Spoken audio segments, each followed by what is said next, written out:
अस्सलामु अलैकुम।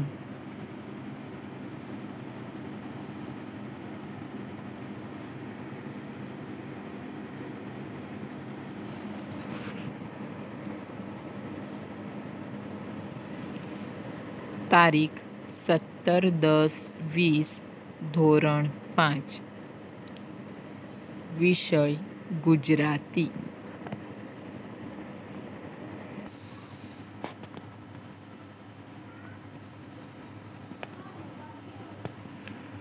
વિષયાંક પુનરાવર્તન અંક 5। આજના તાસમાં આપણે શબ્દ સમૂહ માટે એક શબ્દ લખો। પાઠ છે 3 અને 6। પાઠ 3 મહેનતનો રોટલો અને પાઠ 6 નર્મદા મૈયા। આ બંને પાઠના શબ્દ સમૂહ માટે એક શબ્દ લખો એ આપણે આજના તાસમાં જોઈએ।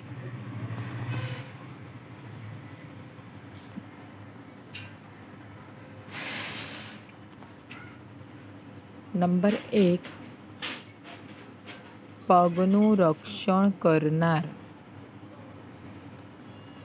જવાબ આવશે પગરખાં। પગનું રક્ષણ કરનાર પગરખાં। નંબર 2, સ્પર્શ માત્રથી લોઢાને સોનામાં બદલી નાખનાર। જવાબ આવશે પારસમણી। સ્પર્શ માત્રથી લોઢાને સોનામાં બદલી નાખનાર પારસમણી। નંબર 3, ઘેર ઘેર ફરીને ભિક્ષા માંગવી। જવાબ આવશે માધુકરી। ઘેર ઘેર ફરીને ભિક્ષા માંગવી માધુકરી।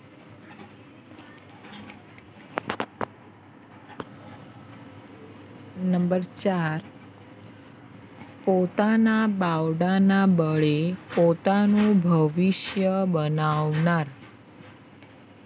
આપકર્મી। પોતાના બાવડાના બળે પોતાનું ભવિષ્ય બનાવનાર આપકર્મી।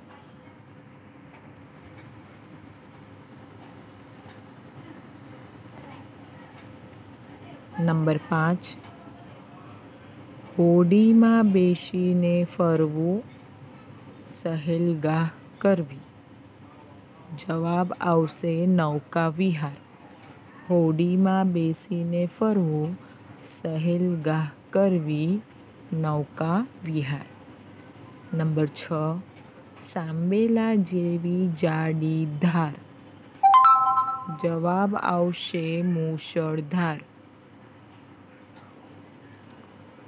નંબર 7, ધનુષ્યના જેવું અર્ધગોળ સપ્તરંગી દ્રશ્ય। જવાબ આવશે મેઘધનુષ્ય। ધનુષ્યના જેવું અર્ધગોળ સપ્તરંગી દ્રશ્ય મેઘધનુષ્ય।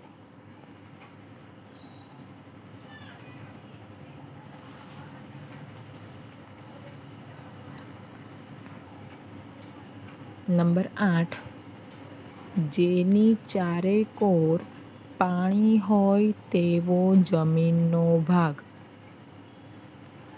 જવાબ આવશે બેટ।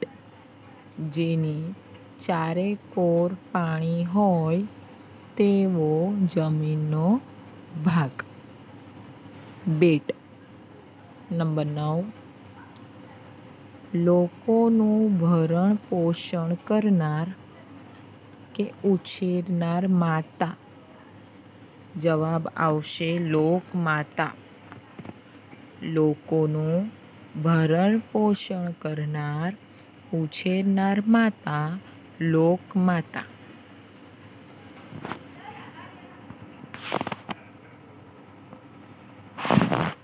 વિદ્યાર્થી મિત્રો, આ શબ્દ સમૂહ માટે એક શબ્દ આપણે જોઈ ગયા। તે તમારે ગુજરાતીની નોટબુકની અંદર હેડિંગ આપજો.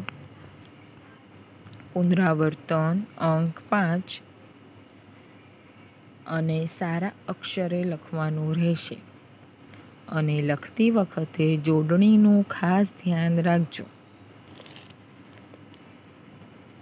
અને એક શબ્દ સમૂહ 2 વાર લખવાના રહેશે. કેટલી વાર? 2 વાર. અને સાથે મોઢે પણ કરવાના રહેશે. Thank you.